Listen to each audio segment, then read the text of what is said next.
So मित्रांनो, मगाशी आपण जो प्रॉब्लेम बघितला लाईन इंटिग्रलचा, त्याच्यामध्ये एफ बार दिलेला होता आणि 2 पॉइंट दिलेले होते, लाईन शब्द होता. आता बघा एफ बार तर आहेच ओके, पण 2 पॉइंट न देता आपल्याला डायरेक्ट एक्स वाय झेडच्या व्हॅल्यू दिल्या आहे आणि टी चे लिमिट पण दिले. बघा अशा टाईपचं गणित की ज्याच्यामध्ये एक्स वाय झेडच्या व्हॅल्यू दिलेल्या असेल. आता इथे काय केलंय, एक्स वाय झेड तिघांची व्हॅल्यू झेड दिली म्हणजे एकत्रच दिली. असंच प्रत्येक वेळी असेल असं नाही. आता कधी कधी असं असू शकतं, एक्सची व्हॅल्यू समजा टी आली, वायची टी स्क्वेअर आली, झेडची t⁴ पण येऊ शकते, काही पण येऊ शकतं. करेक्ट. सो असं नाही की सगळ्यांचेच व्हॅल्यू टी इन.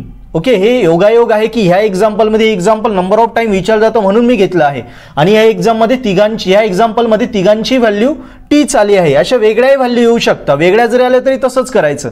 याचा डेरिव्हेटिव्ह एक्सचा dx, टीचा dt, इथे काय येईल dy, याचं काय येईल 2t, t² 2t, पुढे dt, याचा dz, याचं काय 3 चौक 12, 12t³ dt. कळालं. बाकी सेम डेरिव्हेटिव्ह काढायचे फक्त. पॉइंट एक्स वाय झेड कसे दिलेले असो. पुन्हा बघा, एक्सची किंमत समजा टी असेल तर डेरिव्हेटिव्ह एक्सचा dx, टीचा dt, वायचा dy, t² काय येईल 2t, पुढे टीचा dt, झेडचा dz, 3 चौक 12, 12t³ पॉवर पुढे आली 1 नी कमी होईल, पुन्हा टीचा dt आहेच. कळालं. काही पण व्हॅल्यू असू शकतं आणि लिमिट दिलेलं नसेल तर 0 to 1 घ्यायचं, पण जेव्हा दिलेलं असेल तेव्हा 0 to 1 नाही, तेच लिमिट घ्यायचं. जे दिलं, जर लिमिट दिलेलं नसेल तर आपण 0 to 1 घेतो, पण लिमिट जर दिलेलं असेल तर मग तेच घ्यायचं जे दिलं असेल ते. आणि या क्वेश्चनमध्ये तुम्हाला दिसतं लिमिट दिलं आहे टीचं 0 to 2, मग आपल्याला आता 0 to 1 नाही घेता येणार, आता 0 to 2च घ्यावं लागेल. जे दिलेलं असेल तेव्हा तेच घ्यायचं. सो बघा कसं सॉल्व्ह करणार आपण, लक्ष द्या. एकदम इझी आहे, सेम टू सेम वेने आपल्याला जायचं आहे. लक्ष द्या. सोल्युशन सेम वे मगाच्या सारखंच जायचं. क्वेश्चन कसं ओळखणार, एक्स वाय एफ बार दिलेला आहे, एक्स वाय झेडच्या व्हॅल्यू टी मध्ये दिला आहे, एक्स वाय झेड सगळ्यांची किंमत टी मध्ये दिली आहे आणि लिमिट दिला आहे. सो समजायचं आणि F bar D R bar आहेच म्हणजे लाईन इंटिग्रलचा एक्स वाय झेडच्या व्हॅल्यू दिलेला असलेला टाईप आहे. Okay. So step one W is equal to integration F bar dot D R bar, हा आपला फॉर्म्युला.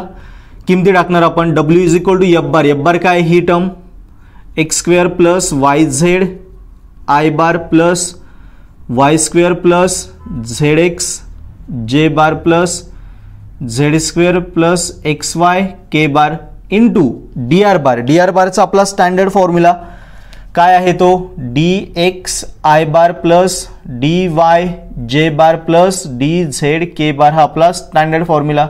करेक्ट इथपर्यंत. आता सिम्प्लिफाय करायचं. बघा कसं, लक्ष द्या. मगाशी मी सांगितलं w इज इक्वल टू कसं घेणार, ijk घ्यायचे नाही, आयच्या टर्मने आयच्या टर्मला मल्टिप्लाय करायचं, कोइफिशियंट टू कोइफिशियंट मल्टिप्लाय. ही आयची टर्म आहे, ही आयची टर्म, इथे आयच्या 2 टर्म आहे. सो या दोघा टर्मला हा dx मल्टिप्लाय करेल. So x² dx plus yz dx. So इथे येईल x² dx plus yz dx.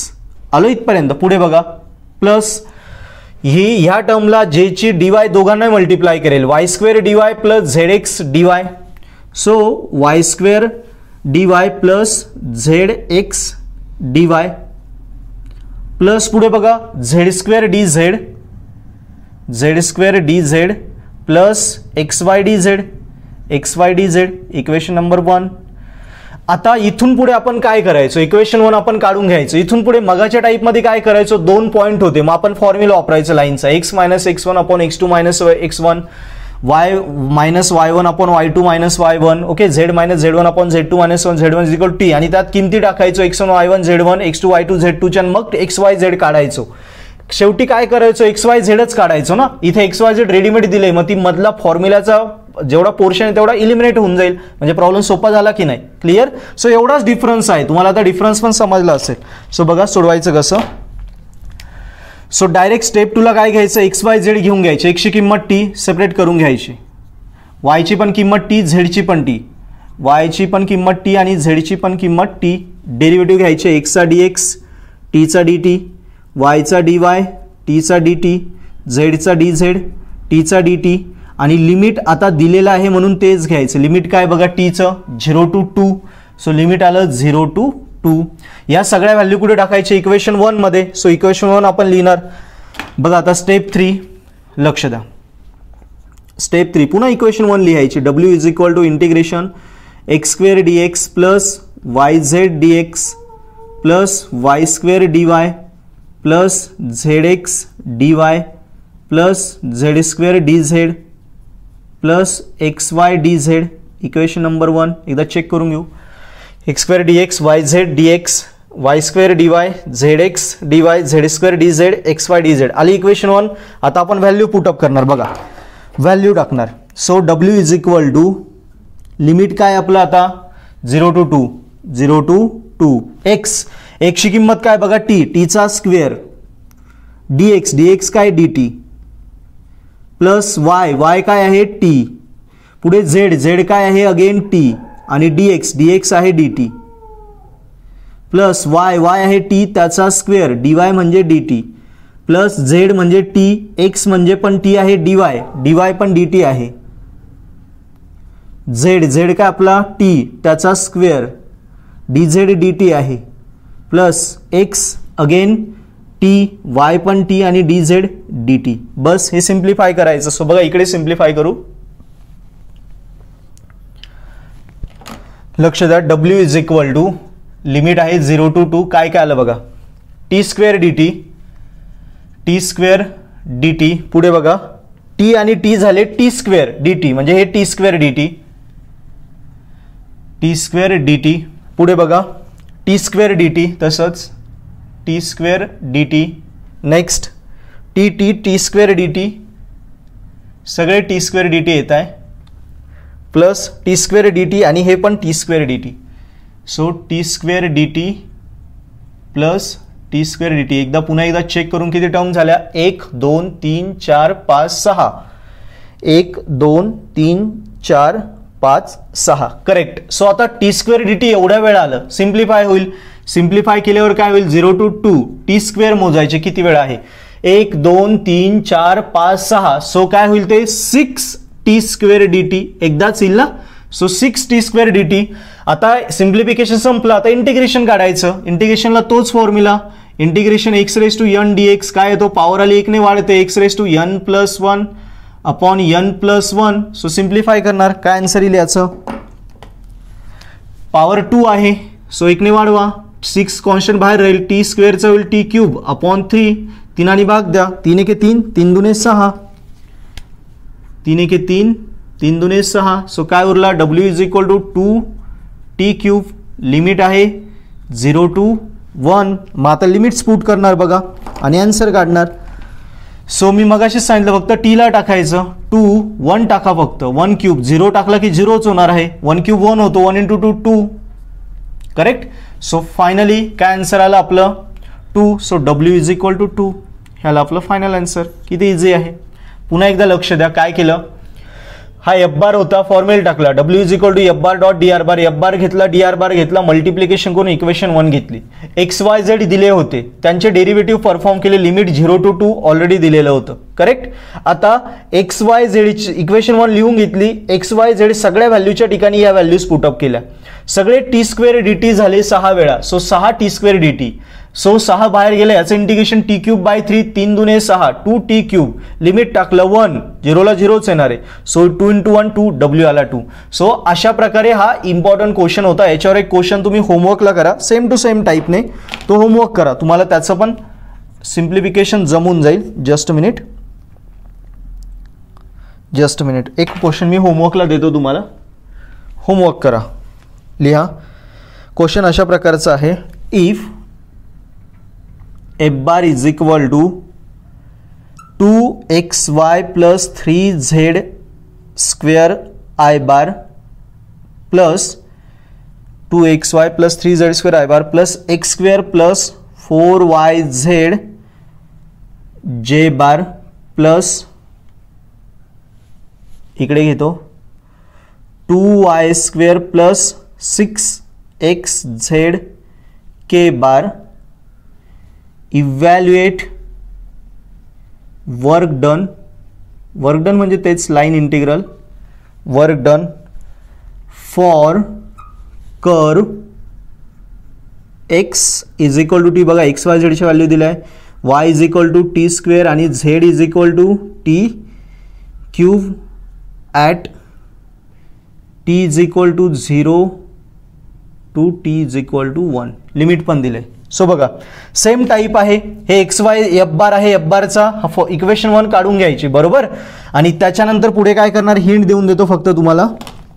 पुढे काय करणार, हे एक्स वाय झेड यांचे डेरिव्हेटिव्ह, याचा होईल dx, t चा dt, y चा dy, याचा होईल 2t आणि t चा dt, इथे होईल dz आणि इकडे काय होईल 3t² आणि t चा dt. लिमिट काय तुम्हाला दिलं बघा, लिमिट आहे 0 to 1च आहे, सो अडचणच नाही. आणि झालं, इक्वेशन 1 मध्ये टाकायचं, सिम्प्लिफाय करायचं, तुम्हाला आन्सर भेटून जाईल. क्लिअर. सो अशा प्रकारे हा क्वेश्चन करा. लाईन इंटिग्रल मध्ये आपण पॅराबोलाचाही क्वेश्चन येतो, तोही मी तुम्हाला एक्सप्लेन करतो. सो तुम्हाला सगळ्या कन्सेप्ट क्लिअर होऊन जाते आणि तुमचे मार्क पूर्ण कव्हर होऊन जाते. सो मित्रांनो, लाईन इंटिग्रल मध्ये नेक्स्ट आहे पॅराबोलिक आर्क, म्हणजे पॅराबोलाचा प्रश्न. बघा पॅराबोलाचे दोनच इक्वेशन असतात, एक y is equal to x² किंवा y² is equal to x, या दोन इक्वेशन आल्या तर त्या पॅराबोलाच्या असतात. आणि पॅराबोलाचा प्रॉब्लेम आला की समजायचं तोही लाईन इंटिग्रलचा क्वेश्चन आहे. ओके. सो पुन्हा एकदा मी सांगतो, पॅराबोलाच्या फक्त एवढ्या दोन इक्वेशन असणार, y² is equal to x किंवा y is equal to x². पॅराबोलामध्ये x ला किंवा y ला कुणाला तरी स्क्वेअर असतो, मोठी पॉवर नसते, स्क्वेअरच असेल. ओके. सो ओळखायला एकदम सोपं आहे. सो आता हे कसं सोडवणार बघा, लक्ष द्या. सो नेहमीप्रमाणे फर्स्ट स्टेप आपली स्टेप 1, आपण फॉर्म्युला घेणार w is equal to close integration F bar dot D R bar. Values put करणार, w is equal to integration F bar काय आपला ही equation 2x plus y² i bar plus 3y minus 4x j bar into D R bar काय घ्यायचा dx i bar plus dy j bar. So आता आपण simplify करणार. बघा w is equal to integration, ह्या टर्मने ह्या टर्मला मल्टिप्लाय करायचं, आय ने आय ला. सो इथे दोन टर्म आहे, दोघींनाही dx ने मल्टिप्लाय करणार. सो बनेल 2x dx plus y² dx plus आता y जेच्या टर्मने जेच्या टर्मला म्हणजे 3y dy minus 4x dy आणि याला म्हणायचं इक्वेशन नंबर 1. ओके. सो इथपर्यंत क्लिअर आहे. नेहमीप्रमाणे आपण जसं करतो तसंच आहे. w दिला f bar D R bar, f बारची किंमत टाकली, डी आर बारची व्हॅल्यू. आता आपण मगाशी डी आर बारची value dxi dy j dz k करायचो. आता इथे आय आणि जेच केलं का, कारण क्वेश्चन मध्ये आय जेच आहे. त्याच्यानंतर प्रत्येक टर्मला ह्या टर्मने मल्टिप्लाय केलं, ही आली आपली इक्वेशन 1. पुढे कसं करणार बघा. सो मित्रांनो, पहिली स्टेप आपण सॉल्व्ह केली, जिथे आपण w F bar D R bar फॉर्म्युल्यामध्ये व्हॅल्यू टाकल्या आणि सिम्प्लिफाय केलं, इक्वेशन 1 आली. आता सेकंड स्टेप बघा, इट्स इम्पॉर्टंट. स्टेप 2. स्टेप 2 मध्ये काय करणार लक्ष द्या. सेकंड स्टेप मध्ये हा पॅराबोलाची इक्वेशन घ्यायची, काय दिली ती y is equal to x², तिचा डेरिव्हेटिव्ह काढून घ्यायचा, y चा dy, x² चा 2x आणि x चा dx. आणि लिमिट नेहमी पॅराबोलाच्या इक्वेशनला 0 to 1च घ्यायचं. लक्षात ठेवा, पॅराबोलाच्या गणिताला लिमिट नेहमी 0 to 1च घ्यायचं, स्टँडर्ड आहे. सो हे आलं. आता ह्या व्हॅल्यू इकडे पुट करायच्या, पण व्हॅल्यू कुणाला पुट करायच्या लक्षात ठेवा. पॅराबोलिक आर्क किंवा पॅराबोला म्हणजे ह्या टाईपच्या गणितामध्ये ज्याला पॉवर नसते x आणि y, ज्याला स्क्वेअर नसेल ना, त्याच्या ठिकाणी व्हॅल्यू पुट करायच्या.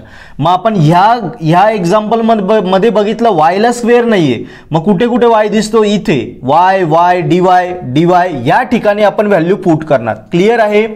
लक्षात घ्या, पॅराबोलामध्ये ज्याला स्क्वेअर नसेल त्याला व्हॅल्यू पुट करायची. आता या गणितामध्ये y ला स्क्वेअर नाही म्हणून y आणि dy जिथे असेल तिथे आपण व्हॅल्यू पुट करणार. Okay.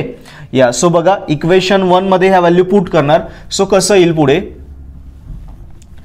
w is equal to integration, लक्ष द्या, आता लिमिट टाकणार आपण. लिमिट काय आपलं 0 to 1 टू x काय x ला टाकणार का नाही, कारण स्क्वेअर कुणाला नाही y ला, सो y लाच टाकायचं. So 2x dx as it is 2x dx plus पुढे बघा y आला, सो y ला व्हॅल्यू टाकणार. y ची व्हॅल्यू काय x² आणि y चा स्क्वेअर म्हणजे x² चा स्क्वेअर, x² चा स्क्वेअर. पुढे dx तर तशीच राहणार, आपण y आणि dy ला टाकू शकतो फक्त. प्लस 3 पुन्हा y आला, y म्हणजे x². पुढे dy म्हणजे काय 2x dx -4x आणि dy म्हणजे काय 2x dx आलो इथपर्यंत आपण सगळ्या व्हॅल्यू पुटअप केल्या. आता बघा सिम्प्लिफाय करायचं. So w is equal to limit 0 to 1 हा 2x dx तसाच राहील. इकडे बघा x ला पॉवर 2 आहे, 2 चा स्क्वेअर 2 2 जा 4 so x raise to 4 dx. Next plus 3 2 जा 6 it is 6 x square plus x हे 2 आणि हा एक 3 सो झाला x क्यूब dx मायनस हे झालं 4 2 जा 8 x स्क्वेअर बघा x एक झाला x स्क्वेअर dx. सो आता जस्ट सिम्प्लिफाय करायचं. जे सारखे पॉवर आहे ते बघायचे आधी. सो सारखे पॉवर आपल्याला कळतं कुणालाच नाहीये. सो इथून पुढे सिम्प्लिफाय नाही होणार, आपल्याला आता इंटिग्रेशन काढावं लागेल. सो इंटिग्रेशन करणार बघा. इंटिग्रेशन मध्ये कुठला फॉर्म्युला आपला नेहमीचा power x raise to n formula आपला फिक्स आहे. Integration x raise to n power आली की नाही वाढते काय येतो n+1 अपॉन n+1 हाच फॉर्म्युला आपल्याला कॅरी करायचा आहे. सो इथे x ला पॉवर नाही म्हणजे 1 आहे, पॉवर आली की 1 ने वाढेल 2 1 ची 2 झाली x square by 2 plus x raise to 4 चा होईल x raise to 5 upon 5 plus 6 x cube चा होईल x raise to 4 upon 4 minus 8 x square चा होईल x क्यूब अपॉन 3. ओके आपण सगळ्या व्हॅल्यू पुटअप केल्या. आता सिम्प्लिफाय करायचं असेल सो सिम्प्लिफाय करून घेणार बघा. 2 2 कॅन्सल झाले, इथे राहिला फक्त x स्क्वेअर अजून लिमिट टाकायचं बाकी आहे.